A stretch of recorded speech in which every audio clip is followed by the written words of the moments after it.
présentation un petit peu plus générale sur cette question d'appropriation, en nous présentant le pluralisme des formes d'appropriation du numérique. Merci.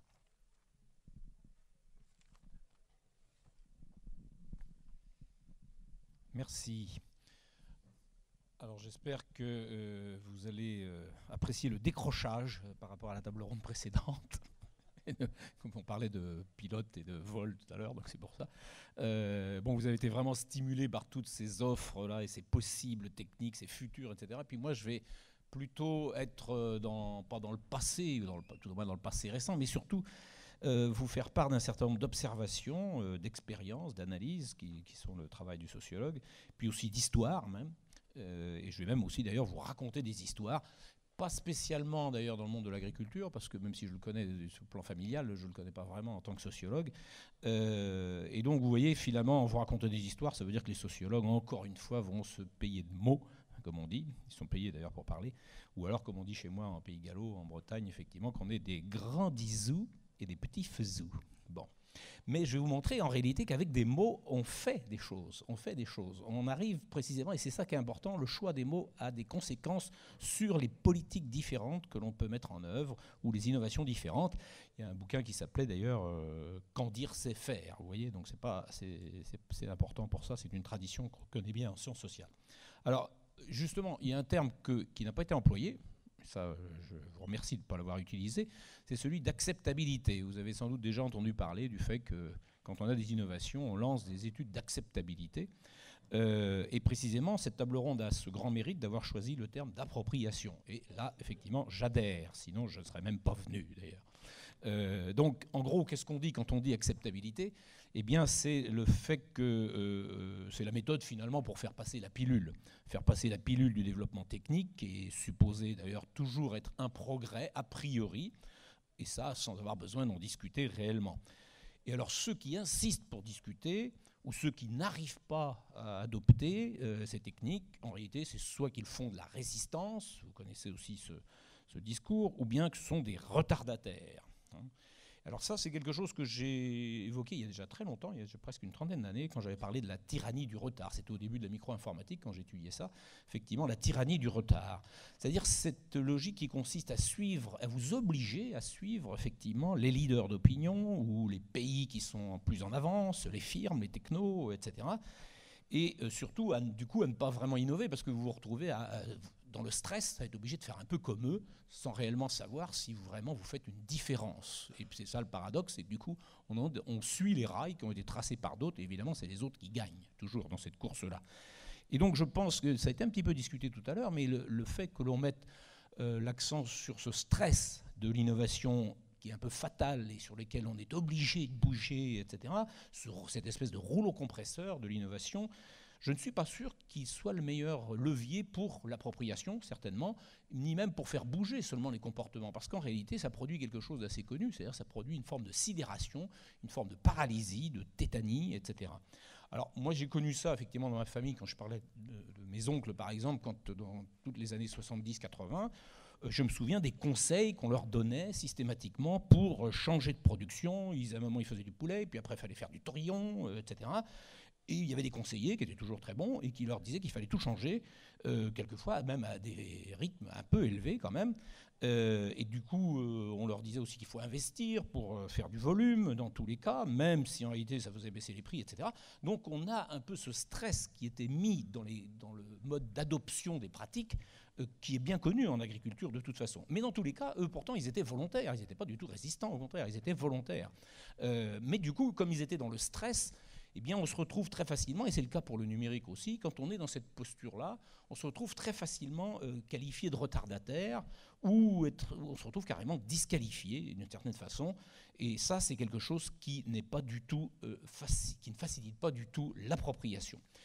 L'appropriation, en fait, je vais la traiter sous trois angles d'attaque, si vous voulez, trois situations qu'on peut considérer comme qu'on peut rencontrer y compris dans les exploitations agricoles ou dans le système agroalimentaire en général. Soit on fait la même chose qu'avant, mais autrement. À ce moment-là, ça ne va pas être tout à fait la même chose que lorsqu'on fait des choses vraiment nouvelles, des choses inédites, et y compris des choses qu'on a envie de faire, et donc là qu'on adopte volontairement. Et le numérique va venir amplifier tout cela. Mais il y a aussi une troisième solution, c'est quand on fait des choses inédites, mais sous la contrainte, soit parce que c'est la tyrannie du retard, comme je disais, soit parce qu'on ne se rend même pas compte qu'en réalité, on est en train de changer de modèle sans l'avoir réellement voulu. Alors, première chose, effectivement, quand on fait des choses autrement, il faut bien reconnaître que quand on fait les mêmes choses autrement, on voit bien qu'il y a déjà tout un tas de pratiques qu'on équipe avec le numérique, mais qui ont déjà une histoire ancienne, notamment dans l'agriculture. C'est-à-dire qu'on ne se met pas à faire de la gestion, parce que tout d'un coup, il y a des ERP, excellents par ailleurs, qui arrivent. Bon, évidemment, c'est une tradition qui existe depuis longtemps, les centres de gestion appuient tout cela, etc. C'est pas tout d'un coup que les agriculteurs se sont mis à faire de la gestion, c'est pas à cause du numérique, si vous voulez. C'est de la même façon, ce n'est pas à cause du numérique qu'on va optimiser le rendement des cultures ou de l'élevage.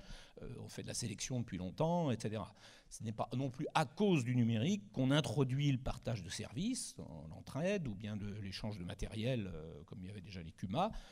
Et ce n'est même pas non plus à cause du numérique qu'on s'échange des bonnes pratiques, effectivement, comme on faisait avec la JAC, même dans les années 50 ou même avant. Donc, en réalité, on peut continuer à faire la même chose avec le numérique en les transformant. Et à ce moment-là, effectivement, on se dit ça va être ça va être facile. On va continuer à faire ce qu'on faisait. On va faire de la gestion, mais un petit peu différemment. Et puis voilà. En réalité, ce n'est pas si simple, justement. C'est pas si simple parce qu'on se rend compte que ce n'est pas une question d'apprendre plus ou de se perfectionner seulement. En réalité, ce qui est compliqué, et c'est valable dans toute appropriation, ce qui est compliqué, c'est de désapprendre. C'est pour ça que c'est difficile de désapprendre. C'est pour ça que c'est difficile l'innovation et l'adoption de l'innovation. Tout ce qu'on savait, toutes les habitudes que l'on avait prises, eh bien, il va falloir éventuellement les abandonner. Et ça, c'est un coût cognitif important. Et si vous vous rendez compte que sur le plan cognitif, c'est déjà important, mais si en plus on vous disqualifie parce que vous avez du mal ou parce qu'on vous laisse tout seul et vous n'y arrivez pas, etc., c'est encore plus dur, évidemment. Et évidemment, c'est très différent, effectivement, quand on valorise ce que vous savez déjà faire, quand on part des petites expériences que vous avez, puisque finalement, chacun, quand on parle du numérique, on a tous un début d'expérience, même limité quelquefois, mais ça peut être le seul fait d'être familier d'un portable. Ben oui, on sait bien que beaucoup d'applications maintenant viennent sur le portable. L'ordinateur, ça fait un peu peur, le portable un peu moins. Peut-être que voilà un levier aussi qu'on peut utiliser. De la même façon, il y en a peut-être qui sont passionnés de jeux vidéo. Ben oui, peut-être qu'il y a des choses à faire avec ça aussi, ou seulement parce qu'ils sont abonnés à des listes de mails du syndicat, etc. Ben, on peut partir de ce qui est déjà la pratique ordinaire, la plus ordinaire, pour en réalité faire comprendre que oui, il y a déjà des débuts d'expertise sur lesquels on va pouvoir s'appuyer. Et ce n'est pas d'emblée qu'on va rentrer avec des applications de gestion compliquées ou des choses comme ça. On a des possibilités de partir de ce qui est ce qu'on appelle effectivement des pratiques ordinaires. Et c'est cela qui va pouvoir redonner confiance et faciliter l'appropriation. De la même façon, c'est important de ne pas laisser les gens tout seuls dans cette situation-là. Évidemment, l'appropriation elle va être facilitée s'il y a vraiment un accompagnement personnel. Je pense vraiment que dans tous ces domaines-là, le coaching a de l'avenir, que ce soit de façon communautaire, entre pairs, etc. Il y a beaucoup de solutions à trouver en même temps qu'on innove techniquement pour proposer des formes d'accompagnement. Et cela, ça fait partie précisément de tout ce qu'on a commencé à appeler le Web 2, et puis petit à petit qui se développe dans des formes de participation ou de partage, d'économie du partage, etc. Donc si on admet qu'il est difficile de désapprendre, et que c'est ça le problème principal, c'est pas tellement d'empiler de nouvelles connaissances ou de nouveaux savoir-faire, c'est qu'il faut perdre ce qu'on avait et qui qui se sont ancrés quasiment dans le corps quelquefois. On comprend mieux effectivement pourquoi, par exemple, les plus âgés deviennent réticents à ce genre de choses. Parce qu'il faut le savoir, effectivement, ce sont les différences entre générations qui sont les plus marquées vis-à-vis du numérique. On sait qu'il y a des différences de niveau d'instruction, de niveau de classe sociale, etc. Mais sur le plan des générations, ça reste quelque chose de très marqué. Et pourquoi est-ce que c'est marqué à ce point-là ? Eh bien, effectivement, parce que le coût cognitif du désapprentissage est plus élevé quand on est plus vieux. Bah oui, ça a fini par sédimenter, j'allais dire, et qu'on a du mal à bouger de tout cela. Et puis aussi parce que le bénéfice du changement devient beaucoup moins évident, c'est beaucoup plus réduit. Parce qu'on sait bien qu'on a quelques années à utiliser un système où il faut faire des efforts considérables pour un résultat qui finalement n'est pas si remarquable que cela. Alors quelquefois, c'est cela qui est en cause dans le fait qu'on dit qu'il y a des résistances, quelquefois. C'est qu'on effectivement, on met la pression sur des populations, ou en particulier des agriculteurs par exemple, qui vont partir à la retraite dans 5 ans et qu'on les obligerait à changer de façon de travailler et à changer leurs habitudes de force, etc. Alors que par exemple, ils préféraient peut-être être pris en charge. Puis voilà, vous voyez, c'est pas des geeks, ça c'est clair. Ils n'ont pas du tout envie d'être autonomes non, ils veulent qu'on s'occupe de leurs affaires, mais c'est tout, et qu'on les embête pas avec ça, parce que de toute façon, le coût cognitif que j'évoquais serait très important. Si on est capable de prendre ça en compte aussi, on comprend que leur calcul finalement est assez raisonnable. C'est pas complètement idiot de se dire, ça vaut peut-être pas la peine d'investir à ce point-là dans de nouveaux systèmes, vu l'effort que ça suppose. Alors évidemment, du coup, on vous comprend mieux pourquoi les jeunes, c'est exactement l'inverse. C'est-à-dire qu'eux ont baigné dans le numérique. C'est vraiment un bain. C'est-à-dire c'est pas forcément une formation. D'ailleurs, c'est quasiment, on y est depuis le début. Ils ne l'ont pas appris. Ils sont nés dedans. C'est leur milieu naturel, carrément. Et donc, ils ont peu de choses à désapprendre. C'est pour ça qu'il y a un faible coût cognitif. On s'étonne toujours en se disant « Oui, mais les jeunes, vous savez comment c'est incroyable, ils sont spontanés. » Non, c'est pas... Ça serait une autre génération, à une autre époque, ça aurait été une autre technologie, c'était le même problème. C'est-à-dire qu'en réalité, ils ont peu de choses à désapprendre. Et c'est pour ça que c'est évident, ça paraît naturel, etc. Et ce n'est pas lié du tout, soit au niveau scolaire ou au génie des petits jeunes, etc. Il se trouve que c'est une autre génération et c'est tout. Alors ça, c'est ce que je voulais indiquer sur le fait qu'on continue à faire les mêmes choses autrement. On voit que c'est quand même plus facile en théorie pour faire de l'appropriation, puis en réalité, c'est comme pour permettre l'appropriation, puis en réalité, c'est quand même, il y a aussi des moments pour certaines populations où c'est plus difficile, il faut bien le comprendre.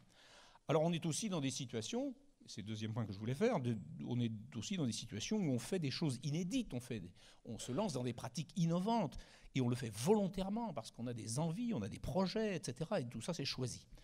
Et le numérique, du coup, va aider à amplifier ces pratiques-là, ces changements de principe, ces changements de culture. C'est le terme que j'emploie souvent, d'amplification. C'est-à-dire que ça ne révolutionne pas en tant que tel les choses, mais si vous avez des projets, eh bien, le numérique peut les amplifier. Alors dans ce cas-là, par exemple, si vous passez en bio, évidemment, à ce moment-là, vous allez changer votre façon de produire, vous allez avoir d'autres capteurs, d'autres logiciels pour mieux suivre la qualité, etc. Tout cela, ça va créer de la cohérence, ça va faciliter et évidemment, ça va faire sens. Vous êtes dans un processus de transformation vous-même qui ne sont pas liés au numérique. Mais du coup, le numérique va appuyer tout cela et c'est un bon moment pour s'approprier de nouvelles façons de suivre, par exemple, la qualité. De la même façon, si on se dit qu'on veut plus investir à perte, on veut réduire les coûts, éviter l'endettement pour du matériel qui est peu utilisé, comme l'exemple a été donné, eh bien effectivement, ce changement de mentalité-là, il existait déjà, je l'ai déjà dit, dans l'ECUMA, mais on peut l'amplifier avec du numérique. Alors on le verra effectivement avec une plateforme, par exemple, comme WeFarmUp, ou même avec la blockchain, comme ça a été évoqué précédemment.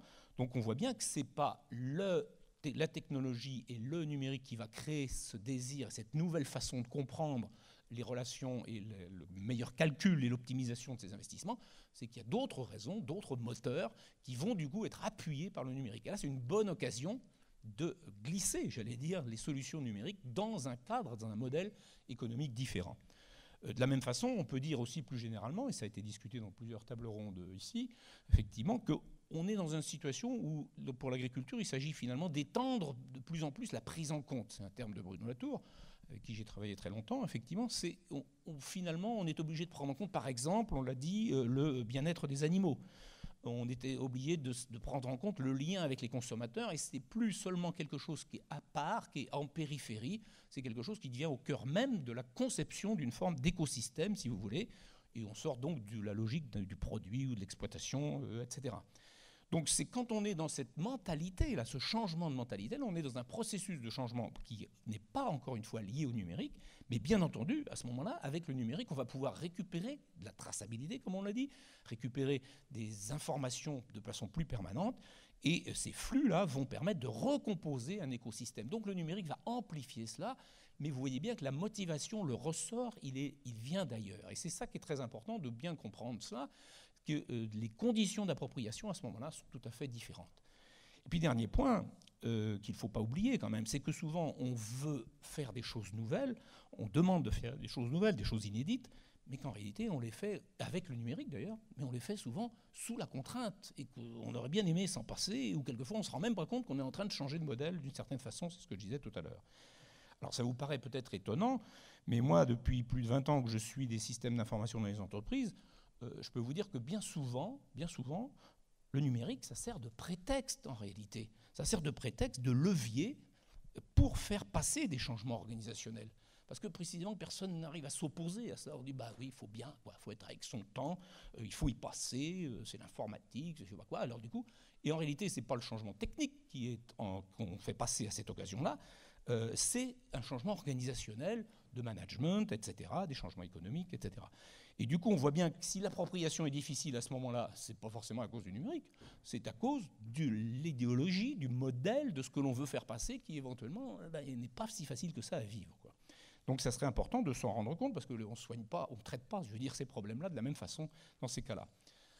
Alors je vais vous raconter 3 petites histoires justement issues de mes observations, de choses que j'ai vécues, c'est-à-dire que pas du oui-dire, j'étais dans les observations que j'ai pu faire sur les différents terrains, et je suis allé à peu près dans tous les milieux, mais pas vraiment dans l'agriculture. Donc je suis désolé, j'apporte mes expériences d'ailleurs, ça vaut ce que ça vaut, mais c'est comme ça.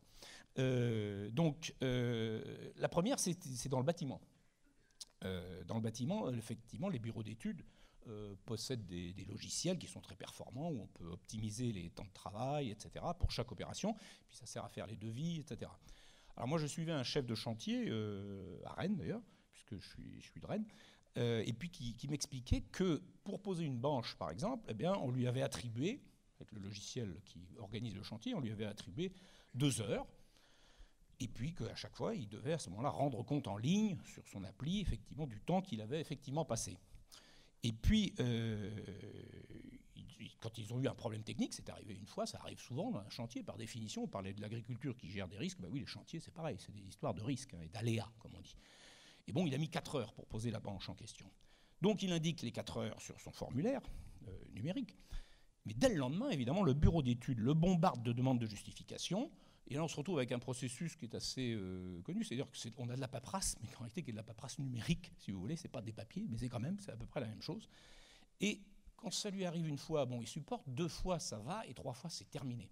Là, il n'en peut plus de ce point-là. Et là, du coup, il change de méthode, parce qu'en réalité, les 2 heures qu'il avait perdues, il sait très bien gérer cela.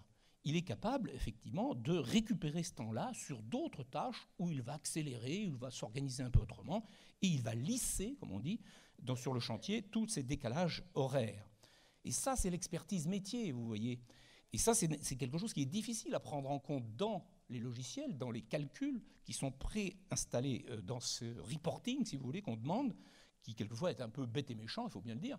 Alors ça me fait penser au mot de Gérard Berry, qui est prof au Collège de France, vous voyez, qui disait quand même, qui est un prof d'informatique, qui a une chaire sur l'informatique au Collège de France, et qui dit souvent, ouais, il ne faut quand même pas oublier que l'ordinateur, c'est complètement con. Je peux vous donner la référence où il le dit, c'est pas moi, c'est lui qui l'a dit. C'est complètement con. Pourquoi ? Parce que ça doit être complètement con, c'est-à-dire ça doit simplifier pour pouvoir calculer. C'est la condition même du calcul. Mais simplifier, ça ne veut pas dire simplifier au sens réduire la complexité, mais la décomposer et ne faire que des choses qui soient très explicites, bien précises, etc. Et l'expertise métier, c'est compliqué à formaliser, c'est compliqué à rentrer dans les modèles d'un métier, d'une activité comme le chantier, faite d'aléas précisément. Et alors ça me fait penser effectivement aussi à la phrase de Leibniz, qui n'était pas du genre complètement con de son côté, qui disait effectivement « calculemus ». Son expression, c'était de dire effectivement « calculons », c'était son mot d'ordre. Et quand il disait ça, il voulait dire calculons, il avait inventé quand même une machine à calculer, lui aussi, et en même temps, c'était l'idée que nous allons calculer, et c'était un projet politique en même temps, qui consistait à dire à partir du moment où on calcule, où on crée des instruments de mesure et donc une métrique que l'on va partager, on commence à pouvoir discuter sérieusement. C'est-à-dire qu'on commence à pouvoir créer un cadre cognitif partagé sur lequel on va pouvoir s'entendre. Donc c'était avant le début des Lumières, si vous voulez, c'était effectivement l'idée, c'était cela, c'était à la fois de la technique, du calcul, mais pas du calcul pour le calcul, du calcul qui en même temps sert à discuter. Or ça, vous l'avez peut-être aperçu, il y a un certain nombre de systèmes techniques qui évitent plutôt la discussion de ce point de vue. Alors que fait mon chef de chantier, pour revenir à mon histoire? Le chef de chantier, eh bien, ce qu'il fait la prochaine fois où ça lui arrive, ce qu'il a fait la fois suivante, eh bien, il a décidé de remplir le formulaire avec l'heure qui lui avait été assignée, le nombre d'heures qui lui avait été assigné, c'est-à-dire 2 heures. Et puis comme ça, il n'y aura pas de retour, on ne va pas l'embêter avec ce genre de choses. Le bureau d'études lui est ravi, parce qu'il ne s'est même pas rendu compte qu'il était en train de piloter désormais un système qui tourne à vide, qui tourne sur lui-même, qui est devenu autoréférentiel, qui n'a plus aucune prise sur le monde. D'une certaine façon, il est un peu hors sol, si vous voulez. Et là, on voit bien que l'appropriation, ça se traduit par quoi? Ça se traduit par une forme de détournement pour que l'expertise métier ne soit pas complètement écrasée sur du reporting un peu stupide et lié à un modèle managérial qui vient avec, si vous voulez. C'est ça le problème, vous voyez. Ce n'est pas le problème du calcul. Ce n'est pas le problème du calcul, ce n'est pas le problème de ce logiciel-là. C'est le problème que derrière, on a un modèle managérial qui s'impose et qui, du coup, perd l'expertise. Alors vous me direz, oui, mais ça, c'est dans le bâtiment, c'est des trucs assez hiérarchisés. Dans l'agriculture, les gens sont indépendants, c'est pas comme ça que ça se passe. Eh ben, le peu que je connais, je crois que c'est tout à fait vrai. Je vois un petit peu comment les collecteurs, par exemple, ont des relations avec leurs producteurs, dans le lait, je parle. Eh ben, on n'est pas très loin, quelquefois, de ce genre de situation aussi. La façon dont il les traite est assez frappante de ce point de vue-là. Donc, on peut très bien réagir et s'approprier, y compris même si ça se traduit par une forme de triche. Ben oui, ça, c'est possible aussi. Alors, deuxième expérience, deuxième compte-rendu d'une petite histoire. Quand on implémente un ERP, et vous allez avoir une discussion avec des gens qui sont spécialisés de ces questions-là, c'est vrai qu'on essaye de préférence de mettre l'utilisateur dans la boucle. Mais là, le problème, c'est qu'il y a différentes façons de le faire. Alors je me souviens d'un chef d'entreprise, Picard, puisque j'étais prof à l'Université de technologie de Compiègne, qui avait quand même 1500 salariés, bon, c'est pas rien. Et donc, il voulait faire comme tout le monde, un peu dans la logique, la tyrannie du retard, dans les années 2000. Il fallait absolument avoir son ERP. Et donc, pour ça, il fait appel à qui? À SAP, le plus connu. Et SAP arrive pour faire sa démo dans l'entreprise. Et il lance à l'équipe dirigeante, le commercial, non, c'est un haut responsable, qui vient effectivement pour le présenter, qui dit effectivement à l'équipe dirigeante en introduction, « Bienvenue dans le monde de SAP ». Alors là, je peux vous dire que j'ai vu le chef d'entreprise là bondir, et il a commencé à se fâcher. Il a dit, attendez, là, vous n'avez peut-être pas compris, mais c'est vous qui venez dans mon monde, et ce n'est pas moi qui vais dans votre monde, vous voyez. Et ça, c'est très important. C'est-à-dire qu'on a finalement une forme de boucle qui est créée, certes, mais en réalité, c'est celle des SAP. C'est-à-dire on se retrouve dedans, la boucle de SAP, et ça se traduit par quoi? Ça se traduit par une réorganisation des process, une obligation de passer à d'autres indicateurs, de construire. Et ça, c'est quelque chose que le chef d'entreprise n'avait pas du tout envie de faire, vous voyez. Et donc, évidemment, dans ce cas-là, l'appropriation, elle est très mal partie, parce que c'est SAP qui finalement finit par fixer vos conditions et qui carrément vous réapprend votre métier, quoi, d'une certaine façon. Il faut bien voir quand même qu'il y a beaucoup de projets. À une époque, c'était il y a 8 ans, effectivement, on avait fait le calcul dans des revues de management, effectivement, de gestion. On disait qu'effectivement, il y avait 50% des projets ERP qui échouaient au bout de, même avec 18 mois de travail et de re-engineering, etc. C'est compliqué parce que précisément, on n'est pas toujours capable de faire l'effort, même malgré l'argument commercial, de se mettre l'utilisateur dans la boucle, c'est-à-dire de se transformer, c'est-à-dire que le logiciel, que la technologie se plie aux conditions de l'organisation dans laquelle elle s'insère. Et c'est pour ça que c'est la technologie, dans ce cas-là, qui doit se rendre appropriable et non l'inverse. Puis, dernière petite histoire, on peut aussi mettre vraiment l'utilisateur dans la boucle, mais la façon dont on va organiser l'architecture des données peut changer beaucoup de choses. Ça peut produire des effets très, très différents.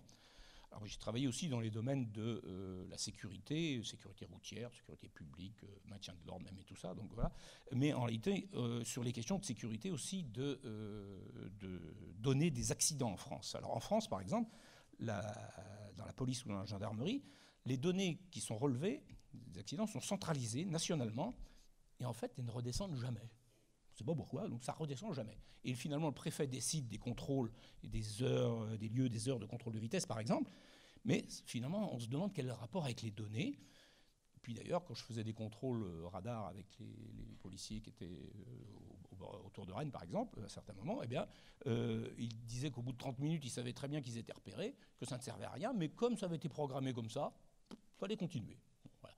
Donc vous voyez un peu l'utilisation des données qui, en réalité, ne permet rien d'apprendre dans ce cas-là. Alors qu'en Angleterre, au même moment, à peu près à la même époque, quand je suis allé visiter la traffic police, comme on appelle, dans chaque comté, il y a une collecte des données qui est faite par les équipes du comté, les équipes de sécurité routière de traffic police du comté, et ils les exploitent et parce qu'ils possèdent aussi un officier qui est spécialisé dans l'analyse de données. Et donc, il fait des petits modèles locaux, il vérifie où ont eu lieu les accidents, est-ce que les liens qu'il pourrait y avoir avec les contrôles qu'ils ont faits, les panneaux de limitation qu'ils ont faits, les contrôles d'alcoolémie, de vitesse, etc. Et du coup, il propose des petites stratégies locales, certes, mais qui leur permettent de devenir intelligents collectivement. Et donc, on a là un modèle complètement différent, qui n'est pas du tout centralisé. La donnée est gérée localement. Ils s'auto-évaluent, ils améliorent leur qualité, ils apprennent et ils deviennent en fait un collectif apprenant. Et donc ça, c'est très important de voir cette différence qui est très nette, évidemment qui est issue d'une culture étatique très très différente. Mais on voit bien que si le numérique, dans la façon dont il est conçu, dont les dispositifs sont conçus, dont l'architecture est conçue, si le numérique ne sert qu'à renforcer les asymétries et à déléguer plus de pouvoir aux mêmes, bien on comprend du coup qu'il y a, moi comme je l'ai vu dans la police, je veux dire, il y a une démoralisation totale. Je veux dire, à ce moment-là, effectivement, il y a du coulage, il y a peu de motivation, etc. Alors que, et là encore, ce n'est pas la faute du numérique en tant que tel, c'est l'architecture qu'on adopte, la façon dont on le couple à une organisation qui est en jeu. Donc c'est un choix à chaque fois, et n'oubliez ça, vraiment c'est très important de ne pas l'oublier, c'est effectivement qu'à chaque fois qu'on fait des choix d'architecture technique, on fait en même temps des choix organisationnels, dans le cas que j'évoque, distribués et non pas centralisés. Et il faut bien savoir que c'est toujours les deux à la fois. Et c'est le cas même pour la blockchain, quand on a commencé à discuter tout à l'heure. On ne vous l'a pas beaucoup expliqué, mais en réalité, elle est sujet à des débats considérables. À la fin, ça a été dit, François d'Orléans l'a dit un petit peu, il y a différents types de blockchain, et puis il y a même des enjeux de gouvernance. On nous dit c'est le consensus, etc. Oui, ben, je peux vous dire que ce n'est pas tout à fait le consensus qui gouverne, parce que ça fait du forking, comme on dit, ça fork à tour de bras. C'est-à-dire effectivement, il y a des gens qui ne sont pas du tout d'accord. On discute de la taille, on gagne en taille ou en vitesse, etc. Donc à ce moment-là, il y a du débat et ça fait de la divergence. Donc ça, il faut bien savoir que c'est aussi un problème organisationnel. C'est très important, on a parlé des incentives, ça c'est très important. Donc vous voyez qu'il n'existe jamais une seule façon de faire et d'implémenter le numérique. Il n'existe surtout pas de solution technologique au sens de solutionnisme technologique. Il y a effectivement différentes façons pour l'implémenter. Et donc pour terminer, effectivement, ce qui m'importe là de souligner, c'est que l'appropriation, ça suppose justement pour les concepteurs d'innovation de repérer les attentes, de repérer les compétences, les désirs des futurs utilisateurs, qui sont déjà très différents. Et certains d'entre eux vont vouloir être plus autonomes avec des systèmes performants qu'ils utiliseront en local et qu'ils maîtriseraient complètement. D'autres voudront, à l'inverse, être tout délégués. Ils veulent être pris en charge, ça ne les intéresse pas de toute façon, et leur intervention doit rester ultra simple. Et alors, et pourquoi est-ce que la technologie ne serait pas aussi au service de ce type de public? Vous voyez bien que ça complexifie le travail, et surtout ça oblige à d'autres types d'innovation. Et puis enfin, il y en a d'autres qui veulent pouvoir tout faire collectivement, qui veulent partager, qui veulent se distribuer les compétences, qui veulent renforcer la coopération. Voilà par exemple 3 types de modèles différents sur le plan organisationnel qui sont fondés sur des désirs, des valeurs, des visions différentes, des politiques différentes d'une certaine façon, et qui impliquent des architectures techniques différentes. Et c'est apparemment la même technologie, mais en réalité, une seule technologie, selon la façon dont on la conçoit, eh bien, ne peut pas amplifier tout cela. Elle tire plutôt dans un sens que dans l'autre. Donc il faut pouvoir lire les modèles d'utilisateurs qui sont dans les offres technologiques et choisir avec une forme de cohérence sa vision. Donc c'est ce que j'appelle, moi, faire des choix politiques d'architecture technique. Et je crois que c'est très important, si l'on veut atteindre l'appropriation, c'est très important de respecter ce pluralisme-là. Merci.